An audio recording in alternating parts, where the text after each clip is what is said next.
Greetings to all, सभी को मेरा नमस्कार।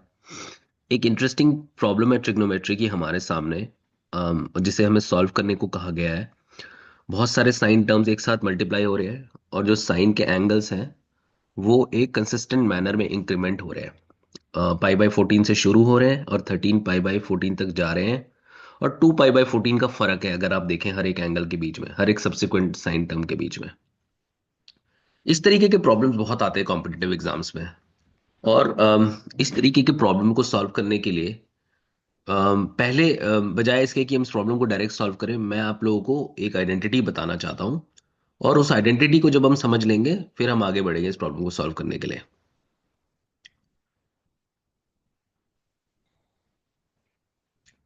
तो before we solve the problem let us understand the below identity, ये मैं कह रहा हूं। और ये आइडेंटिटी जो है ना कोसाइन से रिलेटेड है। आप देखिए, जब बहुत सारे कोसाइन टर्म्स एक दूसरे से मल्टीप्लाई हो रहे होते हैं और उनकी जो एंगल की पावर्स हैं वो पावर्स ऑफ टू में होती है, राइट। तो वो जो कोसाइन के मल्टीप्लिकेशन का ये जो पूरा एक एक्सप्रेशन है वो रिजॉल्व होता है एक साइन के एक्सप्रेशन में, sine two n plus one, two to the power of n plus one A upon upon sine two to the power of n plus one sine A. ये होता कैसे है इसका मैं आपको प्रूफ बताता हूँ, क्योंकि इसी का हम यूज करने वाले हैं हमारे इस प्रॉब्लम के सोल्यूशन में। तो देखिए इस प्रूफ को मैंने कैसे किया है। आप देखेंगे कि सारे कोसाइन टर्म्स को तो मैंने वैसे के वैसे ही लिख दिया है, ठीक है। लेकिन मैंने क्या किया है, इस पूरे एक्सप्रेशन को देखिए। अब वो कॉस ए से अगर आप देखेंगे, cos A cos two to the power of A, cos two to the power of three, यानी two cube A, and cos two to the power of two n A, उनको मैंने वैसे का वैसे ही लिख दिया है। लेकिन मैंने अपनी ओर से एक टू साइन ए से इस एक्सप्रेशन को मल्टीप्लाई किया और टू साइन ए से डिवाइड भी किया है। किसी भी चीज को सेम एक्स एंटिटी से मल्टीप्लाई और डिवाइड करने से उस एंटिटी में तो कोई फर्क नहीं पड़ता, बट वो हमें एक लेवरेज दे देता है। अब देखिए आगे क्या हो जाएगा। ये जो टर्म था ना, two sine A cos A, आपको पता ही है twice of sine A cos A sine two A, तो ये देखिए साइन टू ए बन गया। अब मैंने क्या किया, अब मैंने अपनी ओर से एक और टू इंट्रोड्यूस किया और नीचे टू का स्क्वायर हो गया, राइट। तो ये जो two sine A cos, two sine two है टू ए और कॉस टू ए, ये कॉस टू ए तो पहले से एक्सप्रेशन में था। अब वो जुड़ के क्या बन जाएगा, कॉस फोर ए, राइट। अब मैं क्या कर रहा हूं, मैं फिर से एक टू इंट्रोड्यूस कर रहा हूँ न्यूमरेटर में और उसको डिनोमिनेटर में मल्टीप्लाई कर रहा हूं। तो अब देखिए मेरे पास क्या हो जाएगा, टू साइन फोर ए और कॉस फोर ए। आप सोचेंगे कॉस फोर ए कहाँ से आया, देखिए two to the power of two A जो प्रीवियस स्टेप में वो फोर ए ही तो है। तो ऐसे आप चलते चले जाएंगे तो अब देखिए कैसा हो जाएगा, टू साइन एट ए और cos two to the power of three A which is also cos eight A. मैंने एक और टू इंट्रोड्यूस कर दिया तो ये नीचे डिनोमिनेटर में two to the power of four हो गया। तो ऐसे ही the multiplication and division by two continues. See only पहले स्टेप में मुझे एक साइन की टर्म लानी पड़ी थी न्यूमरेटर और डिनोमिनेटर में, बाकी आगे के स्टेप में मुझे सिर्फ टू को ही लाना पड़ रहा है न्यूमरेटर डिनोमिनेटर में, to continue the chain reaction of sine two theta. Interesting expression मैंने बोला chain reaction, but you can see how it creates a it creates a chain in this, and it starts consolidating in terms of sin 2a। तो ultimately आप क्या देखेंगे कि ये जो expression है ना ये रिजॉल्व हो जाएगा, जो आखिरी n है ना उससे एक पावर ज्यादा यानी plus one. So sine two to the power of two n plus one, denominator में sine two n plus one sine A. ये प्रूफ अलग से भी आपके पास आ सकता है कई बार एग्जाम में। उसमें कभी कभी ये होता है कि इस आखिरी टर्म को two to the power of n A ना बोल के two to the power of n minus one A बोला जाता है। तो आपका ये एक्सप्रेशन क्या हो जाएगा, जो फाइनल रेजोल्यूशन होगा वो हो जाएगा sine two to the power of n A upon two to the power of n into sine A.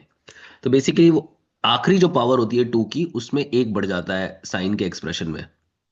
I hope आपको ये समझ आ गया होगा। आप इसको वापस रिप्ले करके इस सेक्शन को सुन सकते हैं अगर आपको कुछ समझ ना आया हो, और मुझसे कमेंट्स में भी पूछ सकते हैं। अब आगे बढ़ते हैं उस हमारे ओरिजिनल प्रॉब्लम की ओर। अब हमें ये ओरिजिनल प्रॉब्लम दिया हुआ था, हम मैंने उसको वैसा का वैसा ही लिख दिया है। अब इसमें एक आप इंटरेस्टिंग चीज नोटिस करेंगे, जो बीच की टर्म है ना sign seven pi by fourteen, वो एक्चुअली क्या है, वो एक्चुअली वन है। क्यों, सेवन पाई बाय फोर्टीन तो फोर्टीन सेवन का मल्टीपल है, तो वो पाई बाय टू हो जाता है। तो बीच की टर्म तो हमारी वन हो गई। देखिए इस प्रॉब्लम में मैं क्या करूंगा, मैं कोशिश करूंगा कि मैं जितने टर्म्स को एलिमिनेट कर सकूं इन अ लॉजिकल मैनर, वो मैं करूं। ठीक है, तो मेरे पास ये 7 टर्म का एक्सप्रेशन था ऊपर, अब मेरे पास 6 टर्म आ गया। और एक और दूसरी चीज अगर आप देखेंगे कि sine pi minus theta sine theta के बराबर होता है, क्योंकि साइन सेकेंड क्वाड्रेंट में पॉजिटिव ही रहता है। तो मैं क्या करूंगा कि अगर आप देखेंगे कि ये जो साइन पाई माइनस 14 है ना, इसको मैं साइन पाई पाई माइनस 14 लिख सकता हूं। तो ये क्या हो जाएगा, साइन 13 पाई बाय 14। अब आगे और देखेंगे आप 3 पाई बाय 14 को, तो इनिशियल देखिए 7 पाई बाय 14 तो मेरा 1 हो गया।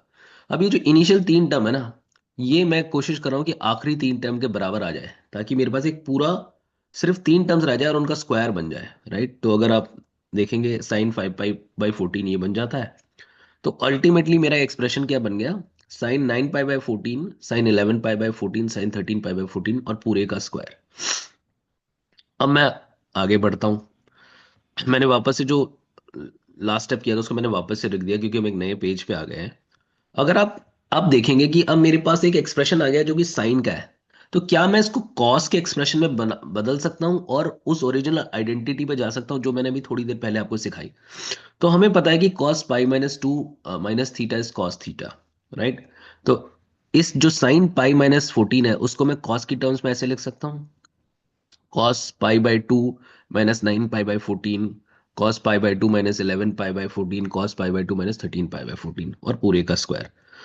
अब आप देखेंगे कि ये जो पहला टर्म देखिए, like pi by 2 minus 9 pi by 14 LCM लेके सॉल्व करेंगे तो -2 पाई बाय 14 होता है, ये -4 पाई बाय 14 होता है और -6 पाई बाय 14 होता है और पूरे का होल स्क्वायर। अब हमें पता है कि cos of minus theta is cos theta. अगर आपने क्वाड्रेंट प्लेन के बारे में थोड़ी स्टडी करी होगी ट्रिग्नोमेट्री में, तो कॉस जब एंटी क्लॉकवाइज जाता है, जो कि कन्वेंशनल डायरेक्शन है एक एंगल की ट्रैवल की इन अ सर्कुलर फंक्शन, और कॉस जब क्लॉकवाइज जाता है, चूंकि वो पहला क्वाड्रेंट कॉस का एक्स एक्सिस पॉजिटिव होता है दोनों ही केसेस में, तो कॉस का नेगेटिव भी कॉस के पॉजिटिव के बराबर माना जाता है। अब हम आगे बढ़ते हैं। अब ये मेरा एक्सप्रेशन हो गया, cos 2 pi by 14, cos 4 pi by 14, cos 6 pi by 14। अब आपको थोड़ा इंटरेस्टिंग लगेगा कि देखिए पहले दो जो टर्म्स है ना, उसमें अगर पहला एंगल 2 पाई बाय 14 है, जो जो दूसरा एंगल है वो एक तरीके से 2 की पावर 1 इंटू 2 पाई बाय 14 है। बट मात खा जाते हैं हम इस तीसरे टर्म में, क्योंकि ये 6 जो है वो 2 की पावर में हम रिजॉल्व नहीं कर सकते। लेकिन यहाँ एक इंपॉर्टेंट चीज मैं आपको बताता हूँ, और यहीं पे इस क्वेश्चन की एक बड़ी इंपॉर्टेंट ट्रिक काम आती है। वो ये है कि अगर आप देखेंगे, मैं नए पेज में आया तो मैंने वापस से, अब मैं ये 6 पाई बाय 14, मेरा थोड़ा सरदर्द बन रहा है इस क्वेश्चन में। लेकिन मुझे पता है कि 6 पाई बाय 14 को मैं cos pi minus 6 pi by 14 भी लिख सकता हूँ, because cos pi minus theta जो होता है वो माइनस कॉस थीटा होता है।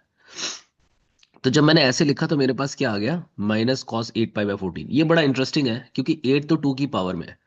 तो अब मेरे पास एक्सप्रेशंस आते जा रहे हैं जो कि कॉस की 2 की पावर्स में है। राइट, तो अगर आप यहाँ देखेंगे, ये मेरे पास हालांकि यहाँ पे एक नेगेटिव साइन भी आ गया क्योंकि cos pi minus theta is minus cos theta, लेकिन I am not much worried about that, क्योंकि ये पूरा एक्सप्रेशन मेरा स्क्वायर में चल रहा है, तो माइनस का स्क्वायर प्लस हो जाएगा।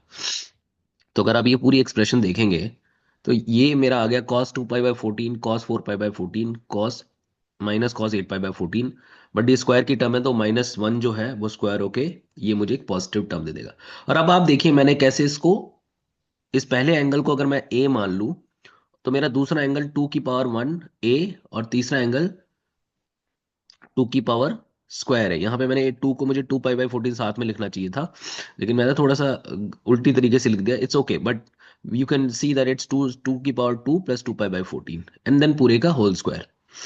अब मैं इसको आगे रिजॉल्व करूंगा तो मेरी वो आइडेंटिटी याद करिए, इसमें जो आखिरी पावर होती है 2 की, वो साइन के यहाँ आ जाती है, और 2 पाई बाय 14, और नीचे 2 का क्यूब साइन 2 पाई बाय 14, और ये पूरे का स्क्वायर, क्योंकि पूरे का स्क्वायर तो हम कंटिन्यू करते आ रहे हैं। अब इसको मैं आगे कंटिन्यू करूंगा तो ये जो एक्चुअली 2 की पावर 3 है, ये तो 8 है, वो 2 से मल्टीप्लाई हो गया तो 16 पाई बाय 14 हो गया। नीचे साइन 2 पाई बाय 14 है और फिर 2 की पावर 3 है। अगर आप यहां देखेंगे, मैंने वापस इस नए पेज पे आया तो मैं लास्ट स्टेप को हमेशा रिपीट कर देता हूं। अब आप ये देखेंगे कि साइन 16 पाई बाय 14 को तो मैं ऐसे भी लिख सकता हूँ, sine pi plus 2 pi by 14। क्योंकि अगर आप एलसीएम लेंगे तो वापस 16 पाई बाई 14 हो गया, हम प्रीवियस स्टेप पे चले जाते हैं, तो it's one and the same thing. But sine pi plus theta minus sine theta होता है। बट इस क्वेश्चन में ना, जहां पे भी मेरे पास नेगेटिव आ रहा है, मेरे को कोई ज्यादा फर्क नहीं पड़ रहा है, क्योंकि मेरे पास ओवरऑल एक स्क्वायर चल रहा है जो कि उस नेगेटिव को पॉजिटिव बना देता है। और अगर नेगेटिव में भी आंसर है तो क्या बात है, नेगेटिव है तो है। बट इस केस में मुझे नेगेटिव में आंसर से, मतलब अगर कोई एक्सप्रेशन नेगेटिव में रिजॉल्व हो रहा है तो मुझे कोई फर्क नहीं पड़ रहा है। अब यहाँ पे देखिए क्या हो गया, माइनस साइन 2/5 14 का whole square upon 2 to the power of 3 और पूरे का होल स्क्वायर, राइट। तो देखिए 2 पाई बाई 14, 2 पाई बाई 14 तो कट गया, तो मेरे पास बचा क्या, 1/8 का स्क्वायर। मैंने यहाँ से नेगेटिव साइन हटा दिया क्योंकि वो -1 का स्क्वायर। इनफैक्ट मैं बेटर रहता कि मैं यहाँ -1/8 का स्क्वायर लिखता। बट एनीवेज, अब जब मैं फाइनली सॉल्व करूंगा तो ये आ जाता है 1/64। So with that, we have come to the end of this, walkthrough of a good trigonometric problem to solve. Stay connected. Subscribe to my channel if you like my videos. And I would also recommend that if you want help with a particular topic, you can always visit my website and book my class on that specific topic. So thank you so much for listening. And I'm really happy to have this opportunity to show these videos to you. Thank you. Bye bye.